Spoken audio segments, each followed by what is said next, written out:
Welcome to another video tutorial from Afaq Ahmad Coaching Academy, and today's video lecture we are going to talk about the parallel axis theorem. जब भी आप जो है moment of inertia को complete सीखना चाहते हैं so parallel axis theorem जो है वो बहुत ही इम्पोर्टेंट है। एमडी कैट और ईटा में जो है पैरेलल एक्सिस थ्योरम के रिगार्डिंग कोई क्वेश्चंस कोई प्रॉब्लम्स आपको नहीं आ सकता, लेकिन नीट आईआईटी जीमेन सीबीएसई के लिए ये जो पैरेलल एक्सिस थ्योरम है ये बहुत ही इम्पोर्टेंट है। फॉर एग्जांपल अगर मैं फर्स्ट ईयर की नॉलेज की बात करूं तो उसके मुताबिक आपसे क्वेश्चन पूछे जा सकते हैं। फॉर एग्जांपल ये कंसिडर कर ले कि रॉड है, रॉड की मूवमेंट ऑफ इनर्शिया कितनी है। So that's pretty simple, you will just write that inertia is equal to 1/12 mr square. That's pretty right, but that is from the axis when the axis passes to the center of the mass of the body. यहाँ पर मैं लिख दूं कि ये जो rod है यहाँ पर अगर आपसे पूछा जाए कि इसकी मूवमेंट ऑफ इनर्शिया कितनी है, तो जब ये एक्सिस सेंटर ऑफ मास से जो है वो गुजरे तो यहाँ पर जो इनर्शिया है जो इनर्शिया जो कि इसी के सेंटर ऑफ मास से हम कैलकुलेट करते हैं, तो यहाँ पर जो मूवमेंट ऑफ इनर्शिया होगी सो that will B 1/12 mr square. और ये रेडियस जो है यहाँ से लेके हम यहाँ पर लेते हैं, या रेडियस हम लेते हैं या जो है हम लेंथ लेते हैं। मैं आपको नेक्स्ट वीडियो में बनाऊंगा जो मैं आपको मूवमेंट ऑफ इनर्शिया पर बताऊंगा। बेसिकली ये आर जो है और लेंथ जो है इसमें लॉट ऑफ डिफरेंस है। बहुत से स्टूडेंट को पता नहीं है कि ये जो रेडियस है या जो लेंथ है ये इसे हम मतलब लिख सकते हैं जैसे कि half mr square half ml square. इसमें कोई डिफरेंस है? Of course it has lot of difference and it can change your if you did something wrong by replacing r with l with r, so that you will have the wrong answer. और उस पर हम बात करेंगे next video lecture में। लेकिन आज की इस वीडियो लेक्चर में हम पैरेलल एक्सिस थ्योरम पर जो है वो फोकस करेंगे। So what is parallel axis theorem? इसकी एप्लीकेशन क्या है? इट enables us कि अगर आप इसी एक्सिस के पैरेलल यहाँ पर दूसरा एक्सिस ले ले और इसी एक्सिस पर आप मूवमेंट ऑफ इनर्शिया कैलकुलेट करें तो आप उसके लिए पैरेलल एक्सिस थ्योरम जो है वो यूज करोगे। सो आज की इस वीडियो लेक्चर में हम पैरेलल एक्सिस थ्योरम को पढ़ेंगे। इस पर कुछ क्वेश्चंस भी सॉल्व करेंगे, कुछ एग्जांपल्स भी से सॉल्व करेंगे, प्रीवियस कुछ एमसीक्यूज पर भी बात करेंगे। सो अब पैरेलल एक्सिस थ्योरम जो है इसकी मैं आपको एक इंपॉर्टेंट बात बता दूं कि पैरेलल एक्सिस थ्योरम जो है आप जो है डिफरेंट शेप्स पर भी इस्तेमाल कर सकते हो। जैसे कि फॉर एग्जांपल आपसे पूछा जाए कि अगर ये एक्सिस है, एक बॉडी यहाँ पर है, दूसरी बॉडी यहाँ पर है, ये भी मास है, ये भी मास है, ये भी मास है, और इसी एक्सिस से आप जो है मूवमेंट ऑफ इनर्शिया कैलकुलेट करें, so that can be find from the parallel axis theorem. इसके अलावा मैं आपको नेक्स्ट ये भी बता दूँ कि अगर एक्सिस यहाँ पर हो और मासेस यहीं पर हो, आपको बताए कि मूवमेंट ऑफ इनर्शिया फाइंड करें, तो all the stuff will be explain in this video, so stay tuned. So शुरू करते हैं सबसे पहले statement of the parallel axis theorem. What is parallel axis theorem? The parallel axis theorem states that the rotational inertia of a body about any axis, यहाँ पर any axis मैंने ये वाली ली है, इसकी मैं बात कर रहा हूँ, अबाउट एनी एक्सिस, ये एक्सिस की मैं बात नहीं कर रहा, is equal to the sum of rotational inertia through the centre of mass. ये rotational inertia through the centre of mass है, ये यहाँ पर जो रोटेशनल इनर्शिया होगी वो through the centre of mass होगी, उसकी मैं बात कर रहा हूं। And rotational inertia about any parallel axis, यहां पर इसी एक्सिस के पैरेलल मैंने एक दूसरा एक्सिस लिया है, तो इसकी रोटेशनल इनर्शिया प्लस यहां पर जो सेंटर ऑफ मास की रोटेशनल इनर्शिया हम ऐड करेंगे, तो टोटल जो इनर्शिया हमें मिलेंगी तो वो हमें मिलेंगी by the help of the parallel axis theorem. And the product of the masses, यहां पर जो इसकी मास है इसकी बात कर रहा हूं, एंड स्क्वायर डिस्टेंस, यहां पर जो स्क्वायर डिस्टेंस की मैं बात कर रहा हूं बिटवीन द टू एक्सिस, इसी एक्सिस के और इसके पैरेलल एक्सिस के दरमियान जो डिस्टेंस है उसकी मैं बात कर रहा हूं। सो ये तो मैंने बात की पैरेलल एक्सिस थ्योरम की स्टेटमेंट पर।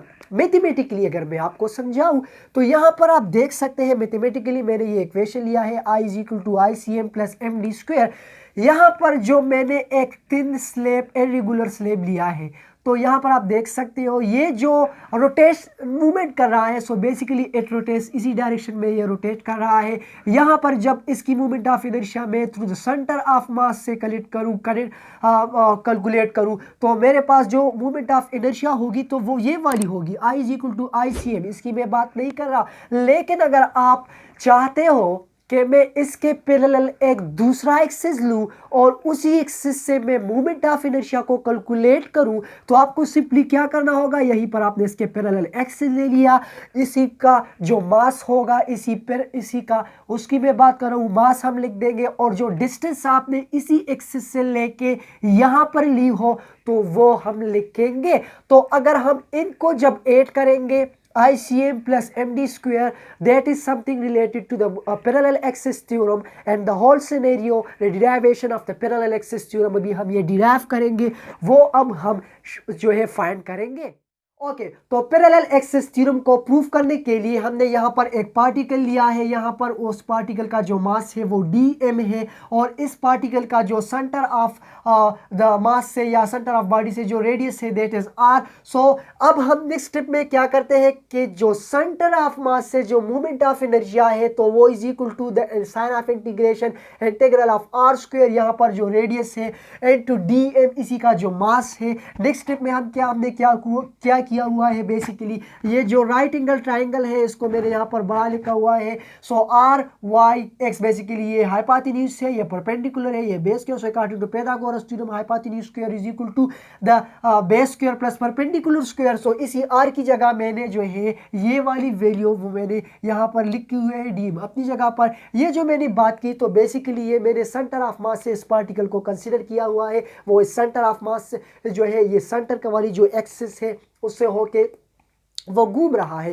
लेकिन अगर मैं मोमेंट ऑफ इनर्शिया फाइंड करना चाहता हूँ टू एनी एक्सिस, ये वाली एक्सिस की मैं बात कर रहा हूँ जो डी डिस्टेंस पर पड़ी हुई है, दैट इज नॉट स्क्वायर, दे जो डी वाली डिस्टेंस पर से पड़ी हुई है।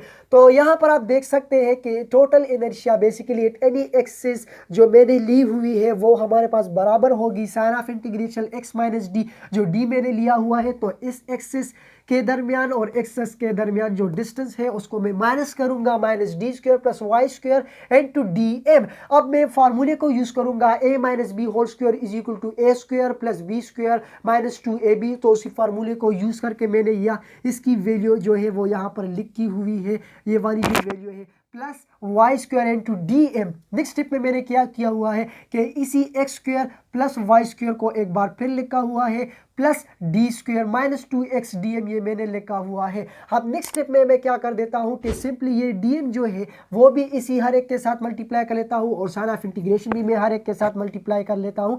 सो I will get that sign of integration into X square plus Y square into dm plus sign of integration into dm plus D square, again minus 2 जो है उसको मैं बाहर लिखता हूँ sign of integration X D और जो है dm मैंने लिख दिया है। बेसिकली ये जो 2 मैंने बाहर लिखा हुआ है तो इंटीग्रेशन का रूल ये है कि जो कांस्टेंट क्वांटिटी होती है उसको जो है मैं हमेशा साइन ऑफ इंटीग्रेशन या इंटीग्रल से मैं उसे बाहर लिखूंगा, तो मैंने उसी रूल को यूज़ किया हुआ है। नेक्स्ट स्टेप में जो हमारे पास है वो ये वाली बात है कि जो साइन ऑफ ये वाली जो टर्म है इसको मैंने यहाँ पर लिखा हुआ है, इस वाली टर्म को मैंने इसकी मल्टीप्लाई किया है, इस टर्म को मैंने अपनी जगह पर लाया हुआ है। लेकिन ये वाली टर्म जो है इसमें ज़रा मसला है, और मसला ये है कि जो इसका एक्सियम होता है सेंटर ऑफ मास से जो होता है वो हमारे पास हमेशा बराबर होगा 0 के। मास तो हमारे पास 0 नहीं हो सकता, लेकिन इसकी जो x है वो हमारे पास 0 है। तो इसी वजह से मैं जो बेसिकली यहाँ पर आप देख लें ये मैंने एक्सिस ली हुई है।